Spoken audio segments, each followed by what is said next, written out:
It's Tuesday, May 17th. I'm Rim. I'm Scott. And this is Geeknights. Tonight, in the year 2011, we talk about the game Diplomacy from 1959.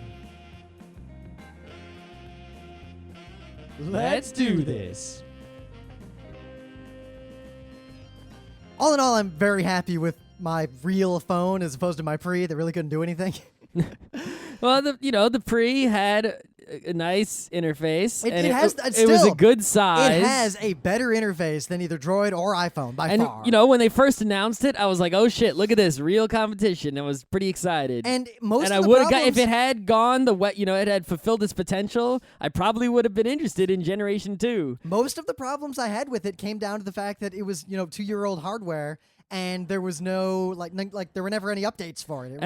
I really liked how it integrated all the instant messaging and the text messaging together. Yeah, Droid doesn't and all do the that email together very well. Yeah, but one of the things, it was functional as a smartphone, except for Google Maps, because Google Maps, it didn't have the new vector version. So basically, if you didn't have great internet wherever you were, it just wouldn't load Google Maps at all. But one thing that I overlooked, I didn't really think about games on the phone because the pre had no games. None. Yeah. There's actually games on Droid, and I actually played a couple of games, and all I have to say is Angry Birds is mildly entertaining. It is a 3 out of 5 Flash game at best. That's sort of the point, right? You're not going to get any games on your phone that are going to be like, oh my God, this game is amazing. Oh yeah, right? but what amazes me, I guess it doesn't amaze me, I should expect this, but it interests me that of all the similar level of Flash game out there, all the similar level of game you can make on a phone, Angry Birds is the one that has such cultural cachet. The reason is because the birds are cute. It's $1, and I'm playing the free version. The birds are cute, and it has fun noises. Yeah, the birds are cute, and the noises they make are pretty good. And it's I agree. 3 out of 5 is pretty much what I would give it. But you know what? I beat the whole thing. I even bought Angry Birds Seasons. I paid $2 to get every Angry Bird there is. Because, it's not like I'm sitting there at home playing Angry Birds. If I'm standing on the subway, what am I going to do? Look out the window? Or well, there's two ways to rate games. You can rate them birds. based on total enjoyment over time. Like average unit enjoyment per unit time. Yep. You can also rate them in total enjoyment overall. Because look at a game like QWOP. QWOP cannot be played for more than about a minute or two. That's pretty much it. But QWOP, that minute or two, was solid goddamn gold, primarily because there are other people watching you try to play. Yep. But yeah, there's all these cell phone games. I got quite a few of them. They're pretty much mild entertainment that, the only reason that it's beneficial in any way is because you can play it very quickly. There's a lot of great DS games, but the problem with DS games, they're real games. Is that they're real games, which means you usually can't play them in 5 minutes on the subway. You need 20. I play my DS primarily when I'm about to go to sleep and not when I'm on the subway. That's when I typically play Advance Wars every day. Yeah, it's okay, I read books or I'm going to play DS and then read a book or vice versa, because I'm laying in bed, I don't have a TV in front of me. That's when the DS comes in because it provides that middle ground of gaming. But, a game on the phone, it's because you have your phone no matter what. Sometimes you're stuck somewhere, a waiting room, something. And you just want to, you can't really do anything productive. So at least occupy your mind with the Blackbird. Well, you can't just sit and think? I already did my sitting and thinking. Of course, I also sit and think while playing, Plus some of the, there are some games you can get that were when I first played Bejeweled Blitz on the phone, I really said, oh, this is a game of randomness. It's basically if you get a really easy board, you're going to get a high score. But then week after week, I noticed that other people were getting 500,000, and I never got 500,000. And I was like, there's more to this game. So I looked online at some Bejeweled Blitz. Wait. So it wasn't, I tried to get better at the game. It was, I looked online. So I looked online at what people were doing in Bejeweled Blitz.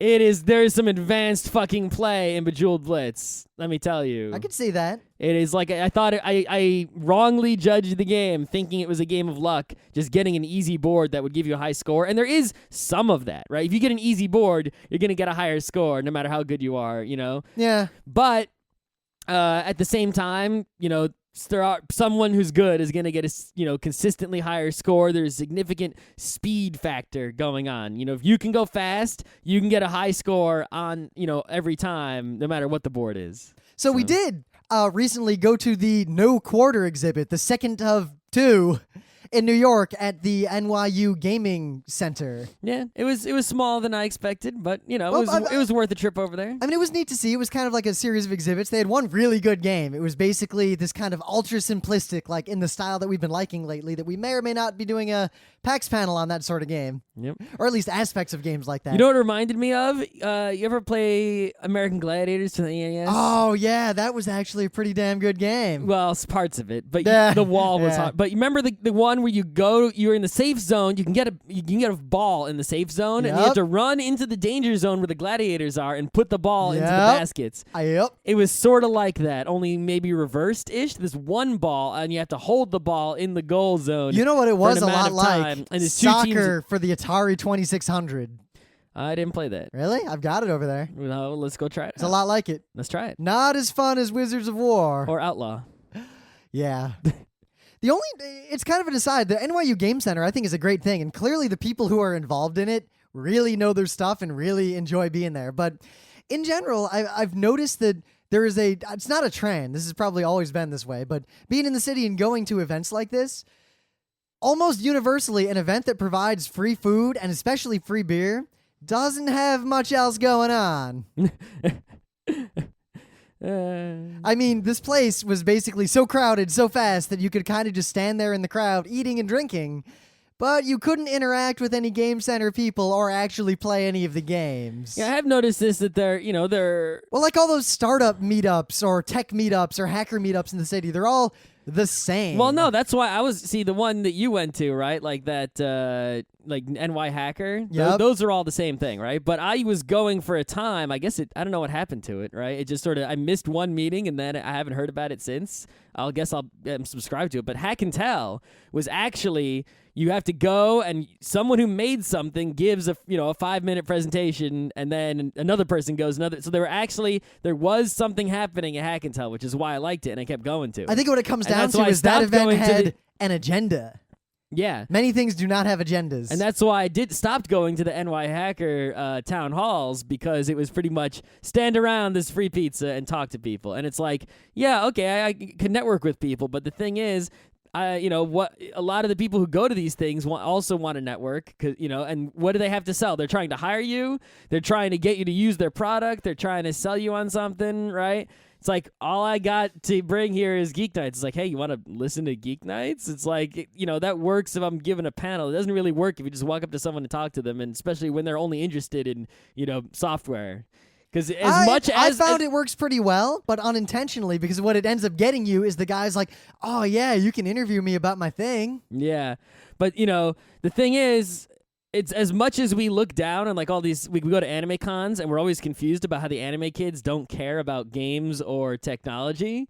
The technology people, they actually do sort of care about video games in a shallow way because they all play them. Yep. But they also care about tech like 90%, and they don't care about anime Anything. or and this is the primary thing of Geek Nights. You should care about all the geekeries, from cars to sports to technology to everything. I would say more that you should have multiple areas of interest. Yeah, as many as possible. You should, and even if something is not your area of interest, if you see that a lot of people are interested in it, at least what does it take? 5 minutes while you're bored at work, to learn the basics of some hobby that you have nothing to do with. Like, remember we were at the park and we saw the people doing like the mini remote control boats. Oh yeah. I read a couple web pages about remote control boats. It's not like I'm gonna get one or that I know enough to talk about it, but I read because I was just interested to see what the deal is. So what's one interesting thing you learned about remote-controlled boat hobbyists? Well, like the way it steers is there's actually like a little spinning thing tied to the string, and when you on the remote control, you basically move the sail back and forth as opposed to like a rudder underneath the water. Yeah, well, I knew that. That's how those sailboats work. Yeah, I know. I was like, oh, I didn't even realize. Yeah, well, those tiny And see, little boats can I get don't up to a have good any, clip. but I don't have any advanced knowledge, right? I mean, I basically have any, I know, I know next to nothing, but I know more than nothing. Which is, it's good to know. Yeah. And then if I meet someone and they happen to be into remote control boating, I can have an okay conversation with them. So there's not a terrible amount of video game news that's really worth talking about right now. And we're kind of in a lull of games being announced. 3DS is selling as well as it's going to sell.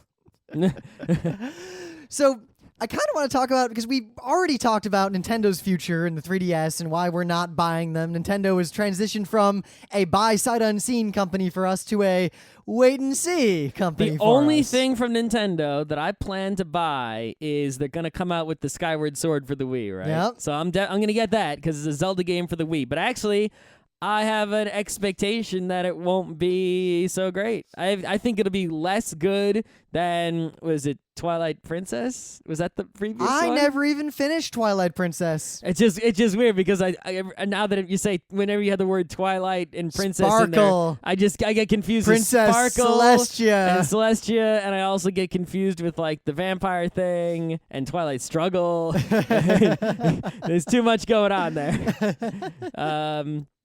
But yeah, Yeah. I think it'll be less good than that.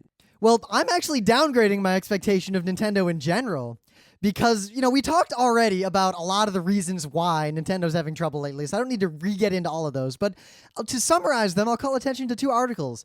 Nintendo, for one, is really, really stepping up the region/DRM situation. Well, we knew this already. When the 3DS came out, people read the terms of service, and it said, we can brick your 3DS if you use an R4 or whatever. Yep, This and there's is a group old of people news. who were calling, and Nintendo basically confirmed that no warranty, there's no way back. If it gets bricked, they said, yeah, we'll say there might not be a way to recover it. You might have to buy a new one. Yeah, I think they're gonna pretty much. So that's why I'm glad I got a DS Lite, not a DSi or anything like that. It also turns out, according to this article, that if you read the terms of service, Nintendo pretty much collects and owns the rights to any user-generated content that is generated with the device. So That's pictures you take. That's incredible news to me. I was not aware at all. So that's like if you bought a camera from Nikon and you're a photographer and you take wedding photos. Nikon doesn't own those photos. I mean, one, Nintendo reserves the right to collect all user content, which they define as comments, messages, images, photos, movies, information, data, really? and all So other all content. the penises of PictoChat now belong to Nintendo? Yeah.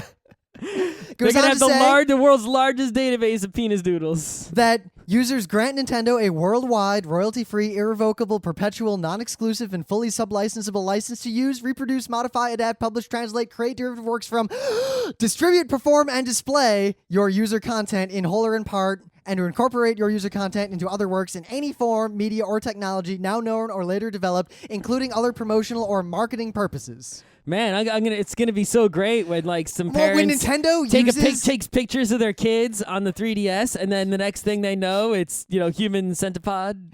I think the greatest thing, this is a great thing for consumers. Now, unlike any other time in history, the entire world will see my balls.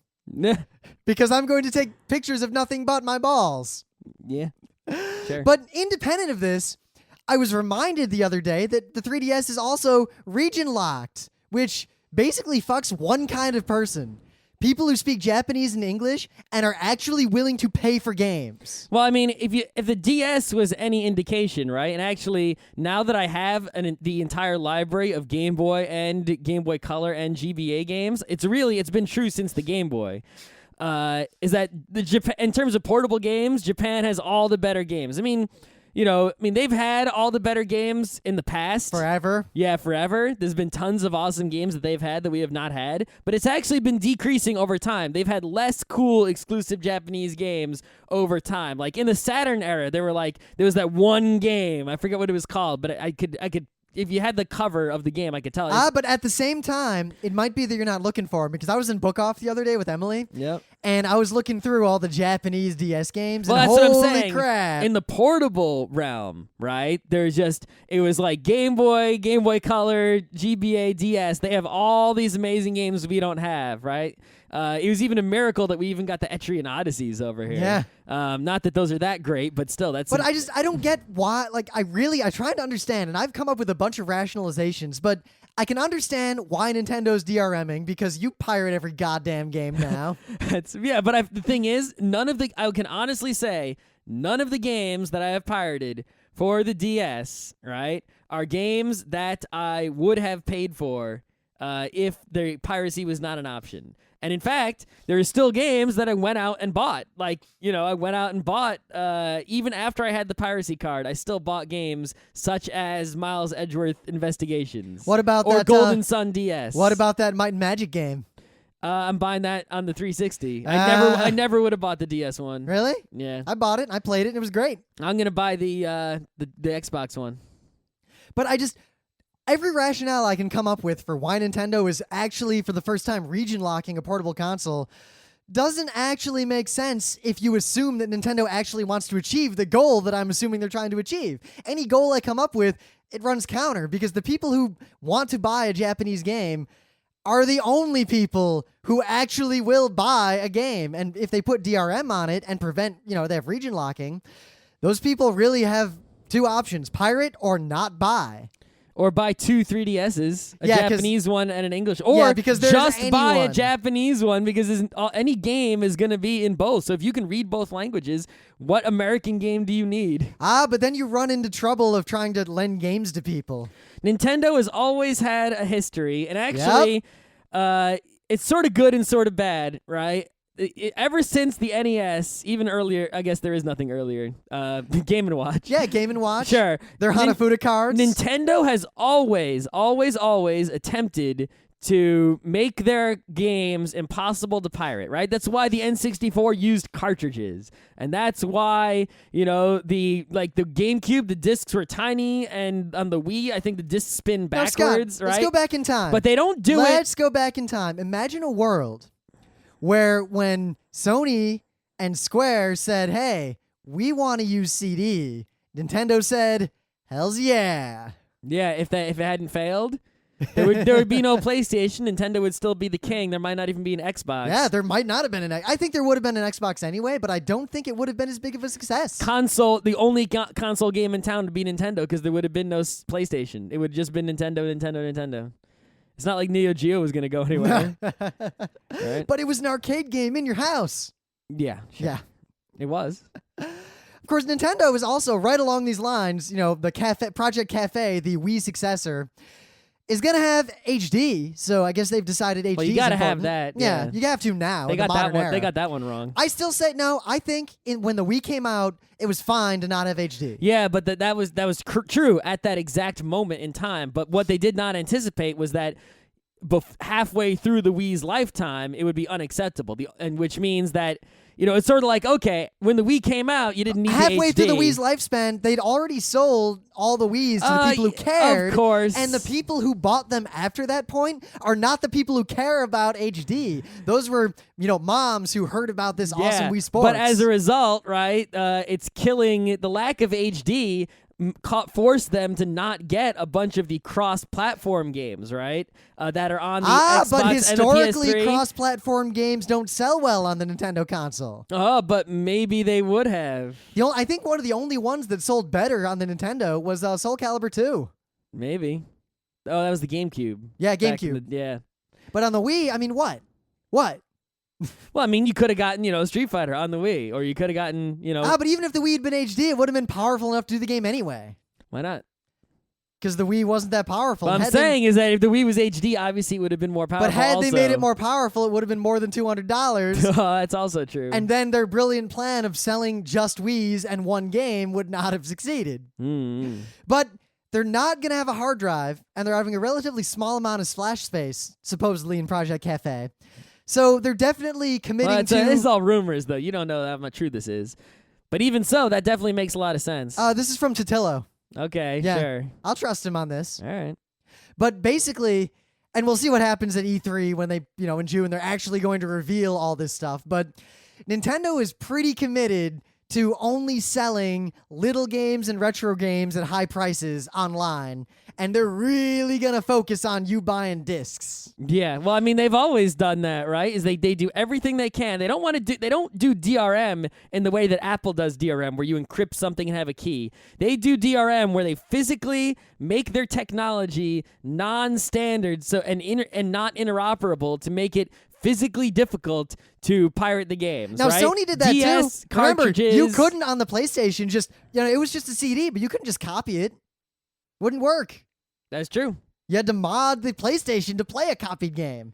Yeah, but I mean, it's like, it's much more difficult to do these kinds of things on, the GameCube, right? I mean, people put mod chips in the Wii because, Wii discs, it's like, you could pirate Wii games, put them on an SD card, something like that. But I don't think it'd be any easier to pirate a game on the Xbox, despite slightly more standard media, because the Xbox is far more complicated. It's not like the old days when I took a relatively simple chip that I bought overseas, and soldered it into the breadboard of my PlayStation. Yeah, but the way the Xbox catches you, right, is that they go the route that Nintendo doesn't go, which is a lot more internet control. The Xbox Live, so if you start pirating things on your Xbox, the Xbox Live cuts you off, and your Xbox is now basically worthless because online actually works. Nintendo doesn't have working online, so they can't threaten you with that.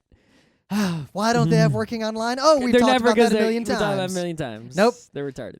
So I'm downgrading, personally, my forecast of Nintendo's success in the future. Mine was already downgraded. I was at like a 3 out of 5. I was at a wait until they release a game I want. And now I'm at, hope they release a game I want. Okay, so what if they come out with 3D Advance Wars for 3DS? I would wait till it came out and see what people said and try it somewhere before I'd buy it. But you'd buy a 3D... What if it was the only game that ever came out for 3DS, but it was great? Would you buy a 3DS and the game just for that? For that, yeah. Okay. I really need a new Advance Wars game. Like it's pretty bad. I think we've got to work on... Scott, you want to play some Advance Wars? No, I think what we got to do is we have to work on making... That thing you were talking about with the couch TV? Yeah. Get this. PC online Advance Wars-ish clone. You know what I'm doing? That nobody needs to buy Advance Wars. You know what I'm doing all next week? My C++ 2-week boot camp got pushed back to like July because I was apparently the only student. Uh-huh. But I got a week-long, like, hardcore, become a Python badass boot camp, and I get to skip work all week. All right. How about that? Yeah. So right after that, let's get cracking. All right. We got to design the thing first. Yeah, I already got some ideas. 2 infantry. I'll make a proof of concept with just 2 infantries, and then once we have that foundation, then we can design all the units and all that crap. And with the design, I will use, because we're PAX Dev is coming up. We'll talk about it in the meta, but you know what? We'll talk about it in the meta. What do you got in the news? What do I don't have a news. Oh. I do have a Geekbite though. Oh. So you may remember a long time ago, it was the thing of the day. The Codex of Alchemical Engineering is a Flash game. It's basically a game that tricks you into writing code. It's a programming game that doesn't look like a programming game, right? It's Flash. If you haven't played that, you should go and play it. It's great. Even non-programmers, it's great. Yes, You'll learn the guy who programming. made it, Zach from Zachtronics Industries, is basically a gaming design genius. We should get him on the show. Sure, call him up. I will make it happen. He's a genius. Oh my God, he's a genius. Anyway, he made a game a couple months ago called Space Chem, right? And it came out, and I was like, oh, look at that. It's another game from the the genius guy. It's on Steam. I bought it sight unseen. I haven't even played it yet. Right. It's $15 on Steam because... Or 15 euros. Yeah, which is a ripoff. But last week, it was $7.50 on sale, which is when I bought it. And that was a good price. I don't know if I'd buy it for $15, but it's basically Codex of Alchemical Engineering on double crack. It is... Oh my God, the most amazing. And basically what this game is about, it actually has a story. You're in space and you need to do chemistry. It was really hard to not, yeah. Yeah.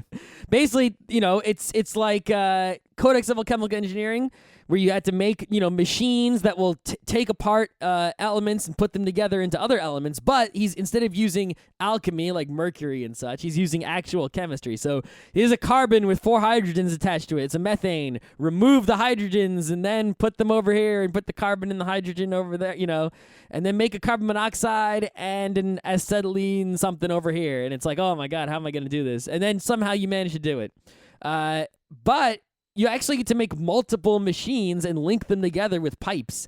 So it's even more like programming because you can actually sort of write functions, each machine being a function, and then, and at the same time, you also added the synchronize command. So you've actually, I think if I remember correctly, in Codex of Alchemical Engineering, all you did was write a program down the left-hand side. Yep. In this one, you actually, on any given machine, you have a red and a blue sort of worker that each have their own programs. You can have actually 2 programs running together to make the machine work. Oh shit, multi-threaded. And there is a synchronized command you Oh can get shit, to them. signaling. So if a machine hits a synchronized command, it'll wait there until the other machine hits a synchronized command, and then both of them will resume moving from that point. I mean, it's rare that I can take a game and give you such a direct correlation to a real-life valuable skill. I mean, war games teach you abstract game theory to a degree, but that doesn't apply directly to your life in an obvious way. Well, I mean, there are some things. Like, I remember this guy wrote this article about how his kid was playing Pokemon cards, and at first he was like, waste of money collecting. But then he noticed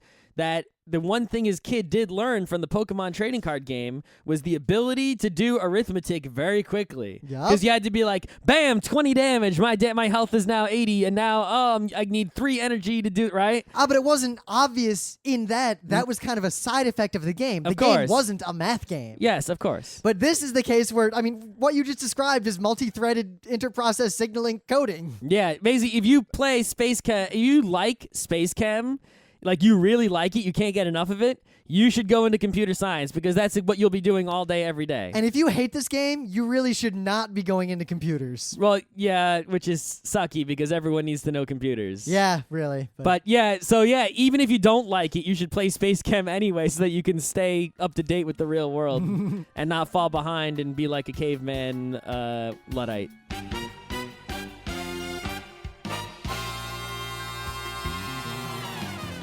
So things of the day. As you all know, this weekend is the rapture. Jesus is coming back to kick our asses. The end. Get ready. I have prepared many anti-Jesus I have things. pestered the people in Grand Central every day for the past several weeks. Every day I ask them for their wallet. Mm-hmm. I ask them if they want to meet me on the 22nd. I ask them if I can have their house. Yep. So I've got some anti-Jesus weaponry prepared, just in case. Oh. Yeah. So we got some upside down crosses, obviously. We got some. You know, I feel like Jesus might be more afraid of a right side up cross. Well, we got. Really, you think he'd rather be? Wouldn't it be so much worse if you were upside down? But at the same time, he was gotten by a right side up one. I have some bad memories. Right. So now it'd be like, this time we're gonna hang you upside down. Of course, I might look at it and say that wouldn't really fit me. Oh, upside down. Yeah. We got some vampire. Garlic. I heard garlic works. No, garlic works on vampires. You gotta have actual vampires to fight against Jesus. Is he not undead? And wouldn't he just turn undead at like level 30? I don't think. Right. And we have some sharks because Jesus loves fish and sharks eat fish. Scott, I have a much more powerful weapon. All right. Socrates. Oh no. Oh. Galileo. All right. But Anonymous. And I now speak on behalf of Anonymous, hereby, right now. No, you don't, because everyone knows who you are. You're not speaking anonymously. Therefore, but you're maybe not I speak anonymous. on behalf of them, but I'm not a member. No. Anyway. There's a chain of custody that is broken at that point. Whatever. Say what you got to say. So, Anonymous is once again doing a call to arms, and anyone who's about to say, how do you know it's really anonymous? If you have to ask that question, you don't understand what Anonymous is. That's right. They've decided to pull a worldwide prank, and they're being pretty open about it on the internet because they figure people who are on the internet enough to notice this before it happens are not the people that they're going to target. That's correct. They're targeting local news and crackpots. Yep.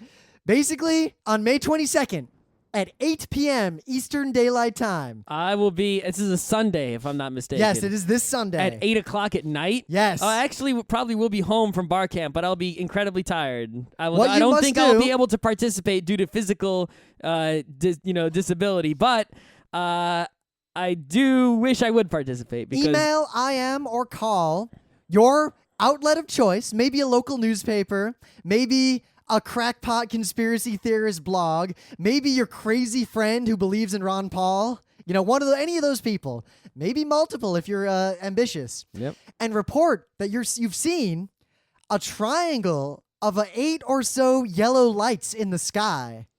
And if everyone, it would be one thing if people started reporting UFOs, but if everyone all around the whole country starts reporting the same exact UFO. I'm going to call local New York 1 from Skype. New York 1 is actually, it's like, people don't know this who aren't from New York. New York 1 is this TV channel that you can only watch on Time Warner, I'm pretty sure.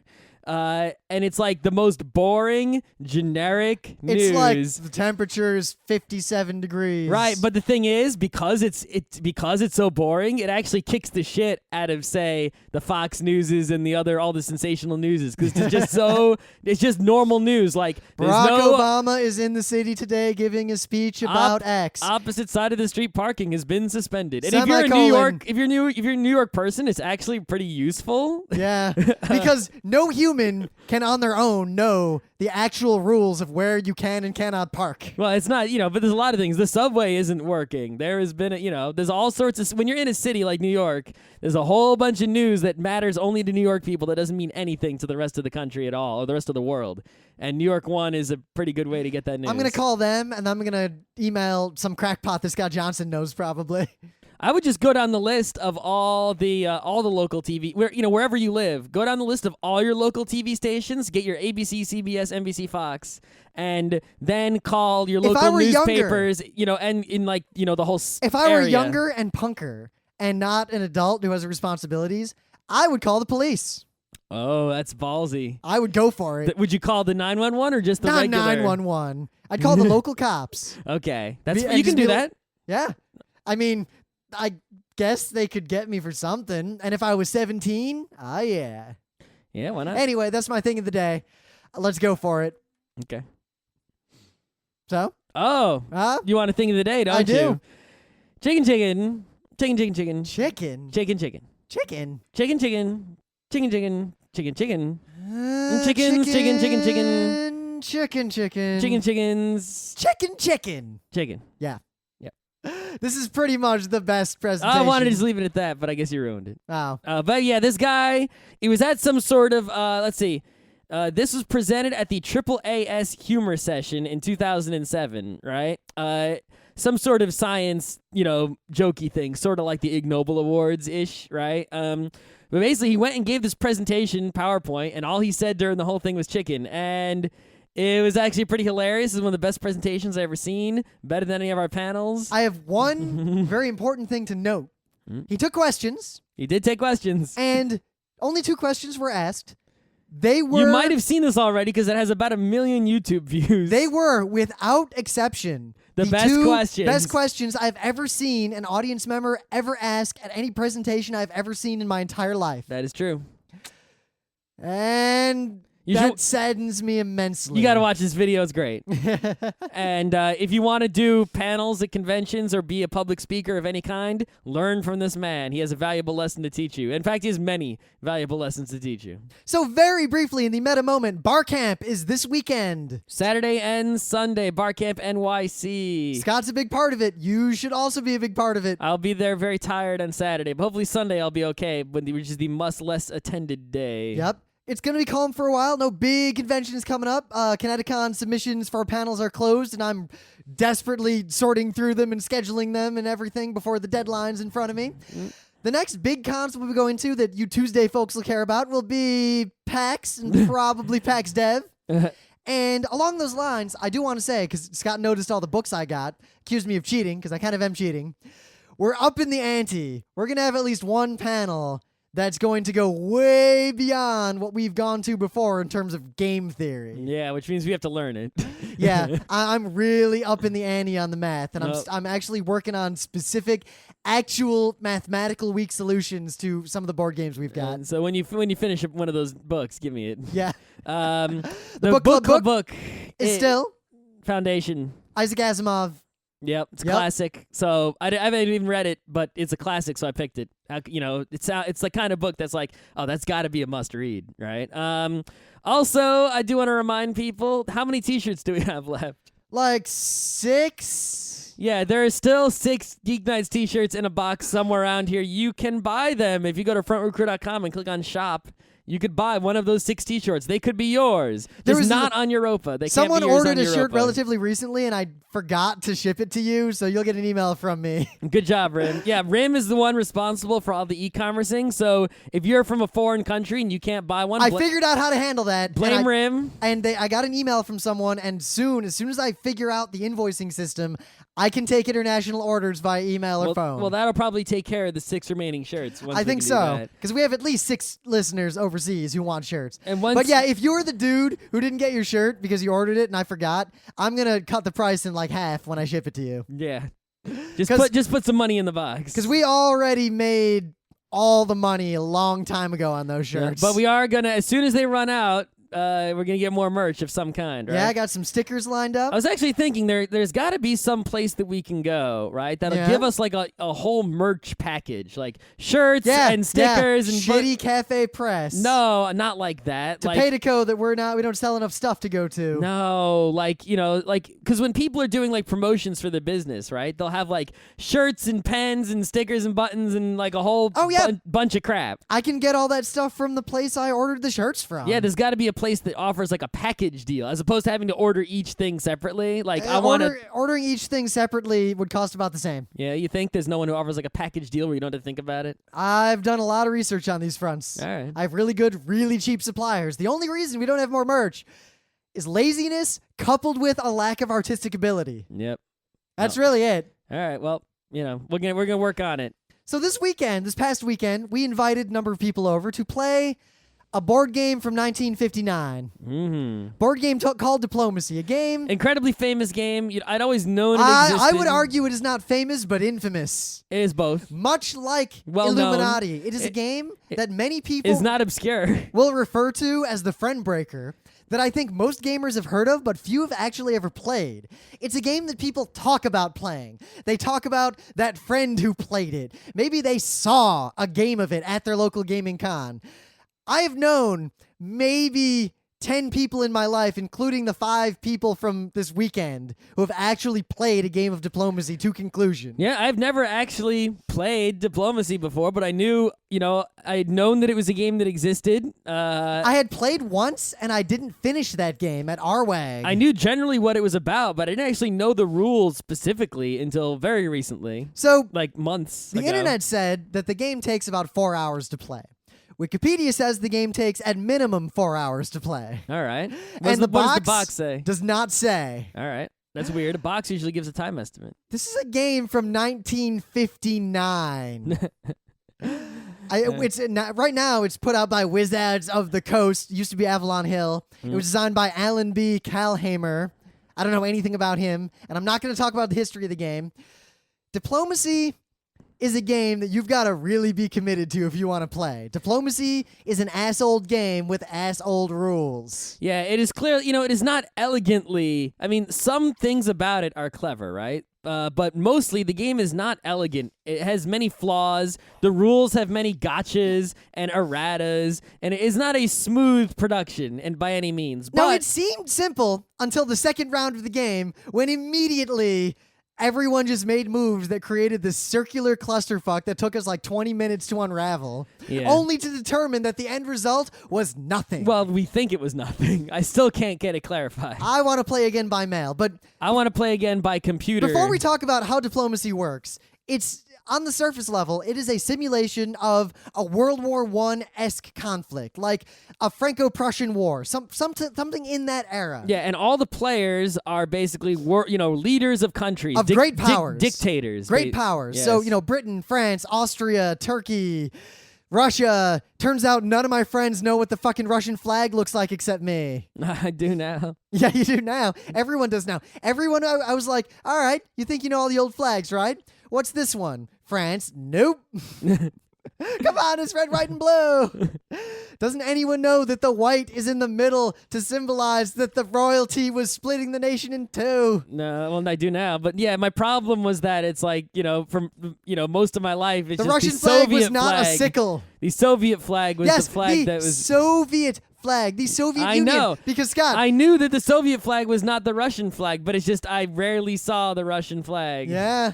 And nobody knew Austria or Italy or anything. It was kind of amazing. Yeah, well, I used to know flags more than I know them now, actually, if you believe me. But the game is actually a very apt simulation of the diplomacy surrounding World War I, because we played for 5 hours and 28 minutes. And at the end of that time, it was a 5-way draw. Yep. And everyone was dissatisfied with the result, and basically saying, if we played more rounds, I would have invaded X. Yep. Leading directly into World War II. All right, so basically the way the game works and the thing that's clever about it, right, is that everyone has units, and every unit is worth exactly 1. It's not like Risk where you can get a numbers game. Like, aha, I've got 40 attacking your 5, I win. It's you got 1. You can have at most 1 unit per space, and no army has a power different from 1. Yeah. So if I attack Scott in Silesia, and he's in Silesia, it's 1-on-1. I bounce back. Nothing happens. Yep. No one gets defeated. No one gets destroyed. Just nothing. Now, what he could do is he could attack with 2, which would then eject me. But it doesn't kill me. It just makes me retreat to a different open country nearby. The only way I would die is if there was no open country nearby and I was trapped. Then I would die. And the thing is, you start the game with only, 3 units? And Russia gets 4. Russia gets 4. So you have barely any units. And you control supply centers in your home country. And if you control one, at the end, every other turn, you'll get units so that or lose units so that you have a number of units equal to the number of supply centers you control, but said reinforcements can only come out of where you originally started. So even if I control 17 of those fuckers, I can only get new units in my home country. Yeah, it's pretty... Basically, the game makes it such that unless you're already dominating, like unless I've already taken someone over and now I've got 2 countries, worth of guys, my ability to influence the game just based on my own decisions of where I'm going to move my units and what orders I'm going to give them is basically nil. You can't do anything on your own because you have so few units and they're all equally powerful to everyone else's units. You can't do anything. You can't win the game just by sitting there making decisions like you do in every other board game. So here's where the game departs radically from what most people expect from a war game, because it is really a negotiation game, a diplomacy game, hence the title, Diplomacy. Yep. 1, you have 15 minutes between every turn to talk. Go walk away, talk to your do friends whatever somewhere you else. want. Go out on the balcony, go into the bathroom, go outside, SMS someone, doesn't matter. At the end of that time, before the end of that time, you have to have written down the orders for all your moves and put them in the hat. Yeah, or box or whatever. The orders are all revealed and done simultaneously after the fact. Mm-hmm. Now, secondary to this, there are no binding agreements in the game. The game is a non-cooperative game. Yep. You can make all the agreements in the world, but nothing binds you can to write them. up treaties, you can pretend to have a UN, you can do all sorts of stuff. We did form a League of Nations and had 2 meetings in the context of the game. Yeah. To decide the future of Europe after the inevitable horrid stalemate. Yeah. Until I eventually betrayed my allies Russia and Turkey. Yeah, asshole. You deserved it. What I Completely deserve it ineffectual for. Turkey. I wasn't good ineffectual. You were completely ineffectual. I wasn't ineffectual. I was very good. No, you weren't. You were with what I terrible. had. But the other big thing about the game, aside from what I just told you, is that the only way to really get anywhere is to coordinate your moves very exactly. Yes, for example, let's say I want to attack Rim here, right? And I'm attacking him from Constantinople to, Budapest, right? And that's the move I'm going to make. And I need some help from my buddy in Russia. My buddy in Russia wants to support my attack on Budapest. He has to have a unit adjacent to the place Scott is going to attack, and he has to script not attack, but support, and then the unit he is supporting and where it is going. So on his sheet, in order for him to actually help me win and attack Rim and hurt Rim, he has to write on his sheet, unit in whatever place he's in, supports attack from Constantinople to Budapest. He has to write that, which means he needs to know that I am going to make an attack from Constantinople to Budapest, which means I need to tell him that, and he needs to, so now I'm giving him information. That means I need to not lie to him, and he needs to actually be faithful with our alliance and go through with it. He already talked to me and said, look, I'm really on your side. Let's eliminate everyone else and then vote for a draw. Let's figure out where is Scott's either going to attack in this place or that place. I'll pretend I'm going to help him. We'll figure out which one of those 2 places is. Then we'll know to support the defense of that place. No, and, forget and that. attack I'll support the attack. Constantinople. I'll support an attack to cut off the support and dislodge your supporting unit, thus causing the attack to bounce back and messing up all your plans. We have to coordinate all that in the span of the 15 minutes. And if you do that to cut off the support, it'll make it look like that Russia was trying to help me. And it's complicated. If I'm trying to coordinate this with my ally and my ally's trying to fake out Scott, I mean, you only got 15 minutes. And if I go off to talk to him on the balcony, all secret-like, Scott's going to know something's up. Yeah, you can just look around the room and, you've got all the stuff that's meta in other games, right? Like, oh, I see how you're holding your cards. That means that stuff is meta in most games. In diplomacy, that is the game. At one point, I wrote down, I will betray Scott this turn, and I put it in the hat. And I was going to hand the hat to the people I needed to communicate this to, who were supposedly on the opposite alliance, and that was the best way I could come up with to not let Scott and Richard know that I was about to betray the ever-living fuck out of them. Yeah, one time people tried to attempt to hide the hat. That was clever. That was clever and hilarious. Yeah. It didn't work, though. I mean, the rules are if you're not back, you don't put your orders in, all your units hold. They just sit there. Yeah, I mean, my orders were complete by the time ran out, and they just because the hat wasn't there, that doesn't mean that, The other you can't just punch the guy that was the thing I was thinking. I was like, why don't we just punch people and tie people down? And it's like, well, the thing is, if you do that, then the game really is it's not diplomacy anymore, it's just boxing. It's who is the 5th strongest man on Europe Island. Yeah, so you sort of have to be like, all right, nobody can break real laws while playing the game because otherwise it just breaks down. There's no point. Yep. You can't lock someone in a room or knock someone unconscious or drug someone. No, the final important aspect of the game is that at any time, all the players. No, there's 2 aspects. Aspect number 1 is at any time, any player can quit. Yeah, you can quit. Which is something we talked about in our panel, Losing Should Be Fun. It's within the rules. Very few games have an ability for a player who's not having fun to just leave. You can just leave. If it's too much for you, if you're tired of it, maybe you got hosed and you're ineffectual and no one likes you anymore and you don't have it in you to try to make someone, it's like I'm not powerful enough so no one even wants my help, right? And there's really nothing I can do to help them. And I'm so weak that I can't be effectual on my own. I might as well quit. You can quit gracefully. The game allows for it. But you don't want to because the only way to end the game is either one person has to control 18 supply centers. You start with 3. That is basically impossible. Unless other people just let you, or if you have an ally, you roll and you keep playing for a long time, you could eventually get there. But the instruction book even says, the official instruction book says, if you win that way, you are playing it wrong. Or you're playing it right and all your friends are stupid. That's possible. So the way to end the game, really, is a vote among all players who have any number of military units still on the board. Even if you have 1 unit left on the board, you get the same number of votes as everyone else. On a unanimous vote, you end the game, and everyone who voted shares the draw.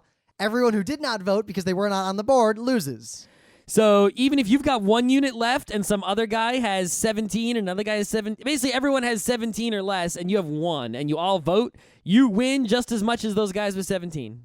Now, we were playing, you understand, for the championship belt, which is a thing now in the crew dating back to the time of the Vision and the Bamboo. That's correct. And we ended up taking a picture of all 5 of us holding the belt, and what really happened was 5.5 hours into the game, we'd come down to an alliance of 3 and an alliance of 2. And the alliance of 2 was doing really well, but they didn't have the momentum to push through and beat the alliance of 3, even though they had a huge advantage due to early game stuff. Yeah. Well, we actually, Operation Invade Italy probably would have succeeded in significantly damaging the alliance of 2 if you hadn't betrayed me on that vital turn. But you could have waited 1 more turn, and while we both would have Operation been. Invade Italy was going very well, you realize that France's Operation Invade Austria was about to begin, and had I followed through, I would have taken Italy and lost Austria, thus losing my ability to make new units. That's fine and dandy by Turkey. Yeah, and then you would have lost an ally, and you would have been done. No, because once we had Italy, we could have then retaken Austria on the next turn. I don't think you could have. You were thinking too short term. Also, I was pretty much the most powerful person in my triple alliance. Because of the nature of the game. I had significant power. I just couldn't extend my power. But I had more due units. To my I had more units nature. in a more centralized place and a more secure border. The only real threat to me was France. I actually had more units than you at many points in the game. My problem was early on. And the geography of Turkey made it incredibly difficult to exert my force over a great distance. You know what? Early on in the game, when you had more units than me, that's when I was allied with you. Yeah. And I was okay with that. Yeah. Notice how as soon as I had more units than you, betrayal. Yeah, jerk. Part of it was that Russia mode. was doing the best possible thing. It just turned out that Russia and England were very expertly countering each other. Yeah. And they were basically at a stalemate. Meanwhile, Turkey was at a stalemate coming around Greece, and I was at a stalemate. France was incredibly too strong, and me and Rim had to team up to even hold him back, and we were starting to make a little bit of progress pushing him back. But it was so slow. And in the process of doing so, we almost took Italy if we had one more turn, but in order to take that Italy, Rim was going to leave his Austria open. And you realize that the double alliance, the Allies, had been constantly offering me great benefits to turn over power to them and join their alliance. Yeah, but basically that was another problem, right? Is that, England and France teamed up 100%, had absolutely no betrayals. As is the smart thing to do in this game. Yeah, they were a complete lock together, absolutely never betrayed each other. They left their backs open to each other, and not once did they attack each other in the back. Indefatigable. Now, you know why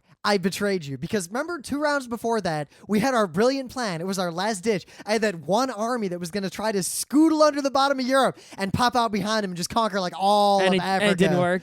Yeah, that didn't work. Yeah. So then I betrayed you. Yeah. But the 2 of them were an equal counterbalance for the 3 of us. So I decided that if I joined them, we could roll you and then the game would end and the 3 of us would share victory. Aha.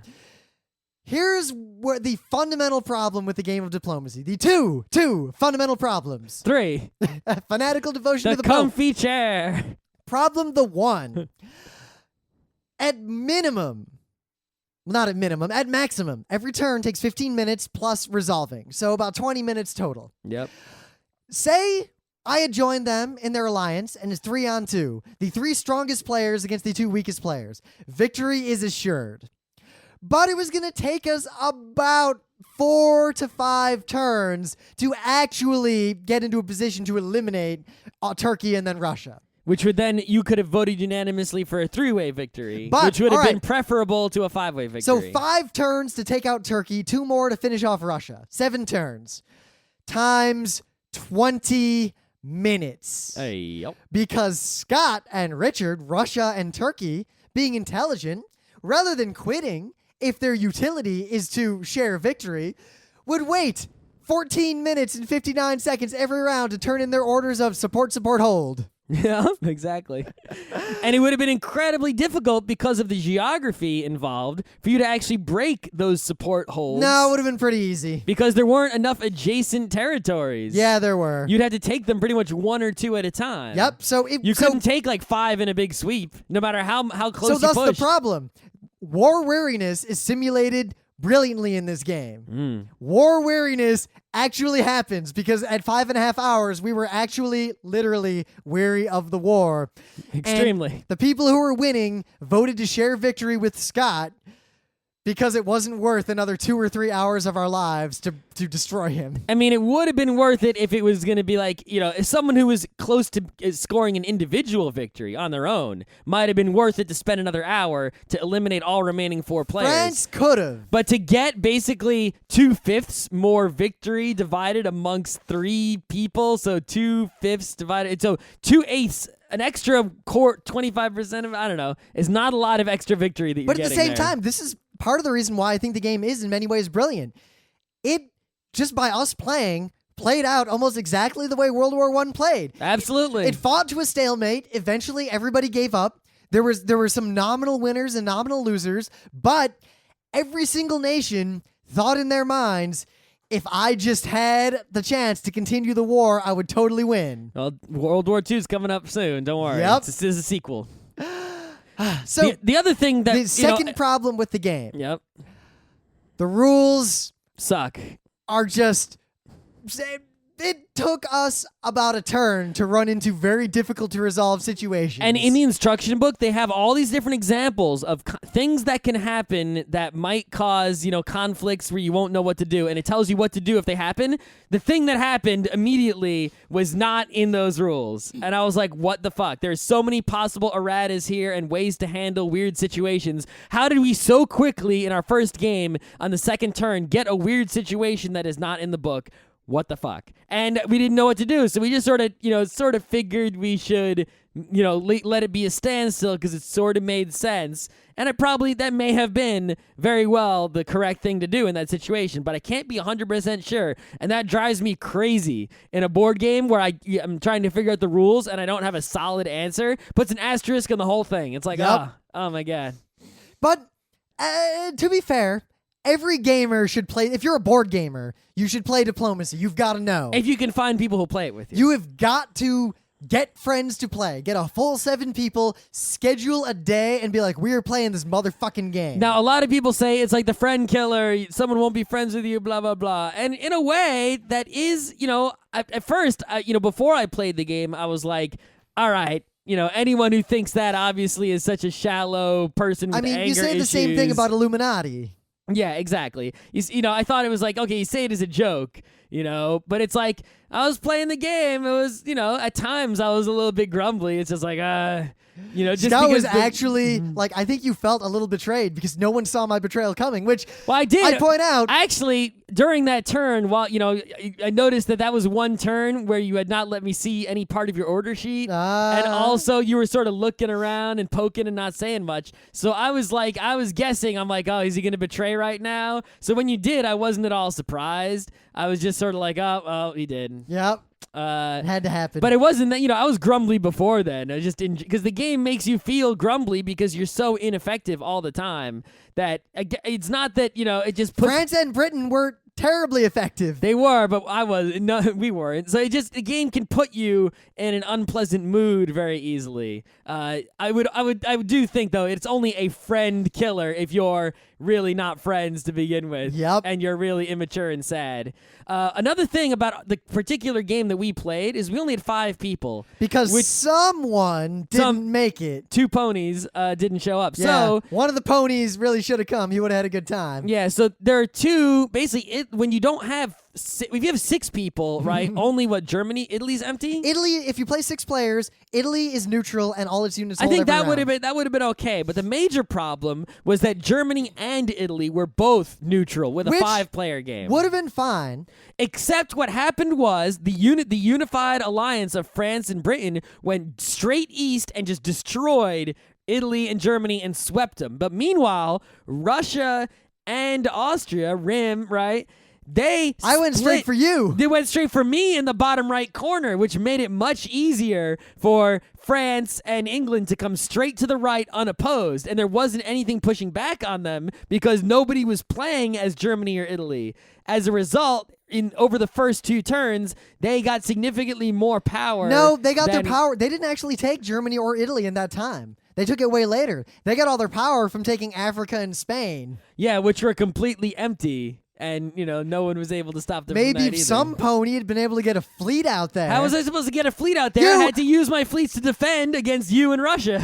I went down to get my fleet out there, and your jackass attacks from behind kept me from getting out. My attacks from behind because, if you had just left your back unopened, I wouldn't have taken it because I'm all honest and not evil. But I needed until the third turn. Then I would have taken them. To have my access out through the Adriatic Sea. And this is the thing, the geography of the game is real geography. Which makes it incredibly difficult and painful quite often. In a lot of games, geography is often convenient. It's like, all right, geography is very convenient if you're Britain. But no, think of a game like Vinci, right? In Vinci, the geography is often extremely convenient. It rarely causes you trouble, right? It's always like, some is better than others, but it's like, oh, there's a mountain there when you need it to be a mountain, and there's always a good spot, right? In diplomacy, there's only one spot, and it's awful all the time.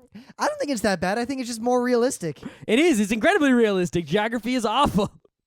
Which is, the other games have maps where the geography is, designed for a game and is not awful. So at least in our game, somewhat ironically, Italy and Germany were partitioned by the greater powers. I just found that kind of beautiful in a way. It was really fun. As exhausting as it was really fun. And I do want to play it again. I think I would only play... I want to play... It has to be 7 people. It has to be 7. I can't play with the 5. That's not going to happen again. I want to play it at least one more time also, with 7 people in person. I do think it's fairest to choose your starting countries randomly, but I really did not like being Turkey. I would have rather have been Turkey than Austria.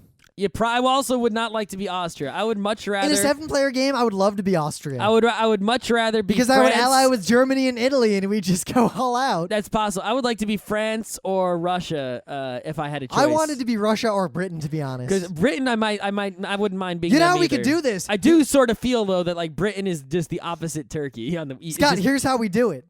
Everybody writes down the country they want to be. Okay. Secretly. We reveal them. If no one else wrote the country you wanted, you get it. And then for the people who contend, we set up a system where they can't get the one they wanted. So anyone who wrote down a country that someone else wrote down, they have to write down another country that can't be the one they just wrote down 2 seconds ago. Yep, and then we have to have an exception for it comes down to 2 people. Coin. Yeah. Yeah. I think that would work pretty well, actually. But if it comes down to 2 people, that means it's 2 free countries. Yep. And unless they both want the same one, which is maybe unlikely, who knows? But yeah, definitely, I would only play again with 7 people. So what I'm going to do, probably so that sometime there next aren't week, all these easy pickings. And the worst part, I think what made it more frustrating is that being Turkey, all the easy pickings were not adjacent to me. They were if you'd gotten a fleet out. No, I would have had to go through you to get to Italy or Tunis. I'm not talking about the easy pickings that were just empty land. I'm talking about the easy pickings of Italy and Germany. They were not that easy.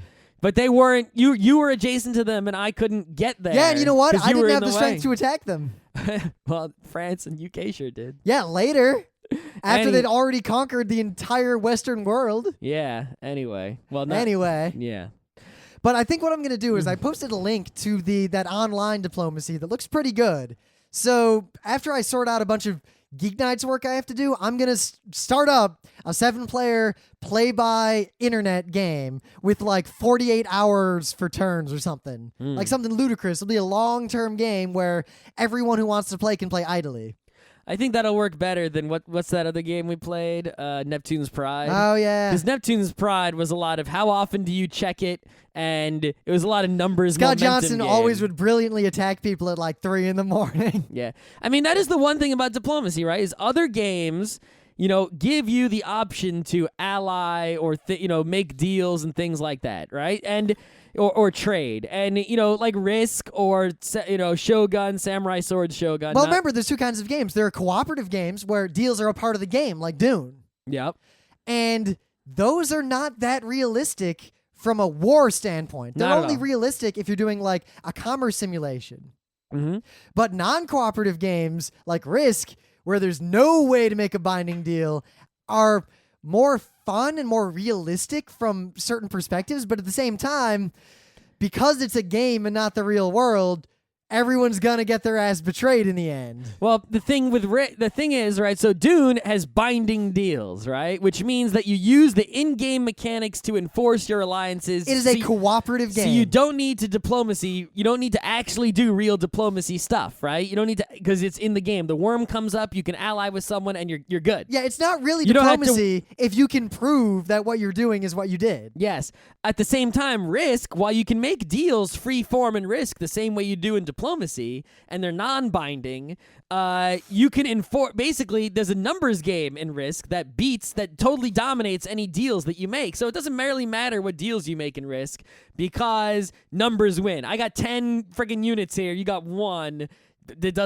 Deals don't matter because I can win just with the game mechanics. I don't need to win. Well, with more importantly, dealing. it means that if I want to enforce deals, I have to 1, be a shrewd diplomat, and 2, have the ability to enforce the deals or punish people who renege on the deals within the context of the game. Yes. Like, if I make a deal with Scott, like we're now a double alliance and we're going to do X, and Scott betrays me, I have little choice but to punish him with my own units or convince the rest of the world to help me, like, sanction him. Yeah, but in diplomacy, right, because all units are equal, so you can't win with the game mechanics alone, and the deals are non-binding, you actually have to legitimately actually convince people in the real world for real in order to make any progress, which few other games have that. Or you have to not convince them, but trick them into thinking that you have convinced that you have convinced them when really you know they're going to betray you, and you betray them one round before. Basically, by any means necessary, you need to get them to write orders on their order sheet that are the orders that you want them to write on their order sheet, no matter what that means is. And I also know several times multiple people cocked up complicated orders. Yep. Which is actually pretty accurate to real warfare, especially in that era. Yeah. I mean, Napoleon tells Murat to go somewhere, and that's the wrong place. Well, Bomb the wrong place, huh? yeah. At the same, it reminds me a lot of Traders of Genoa, now just called Genoa, which is a game where you can trade anything for anything. There's a lot of games that have trading, like Settlers, encoded in the rules. But in Traders of Genoa, you can trade anything for anything using any means you want. You can make futures markets. You can come up with any scheme you want and do it, which is sort of like diplomacy, where you can diplomacy in any way you want. And there's not too many games that actually pull that off very well. So diplomacy. Yep, it's a game that you should play, especially if you have an interest in game theory, World War I, diplomacy. Yeah, it's a very important game historically. You shouldn't. I don't know if you should invest a whole bunch of your life into it, but you should definitely play it once or twice, learn about it, know the rules as much as they can be known. Some people do. Some people get way into it. Some people do get way into it. Huge tournaments. But it's important to know the way that Star Wars is important for a film person to know.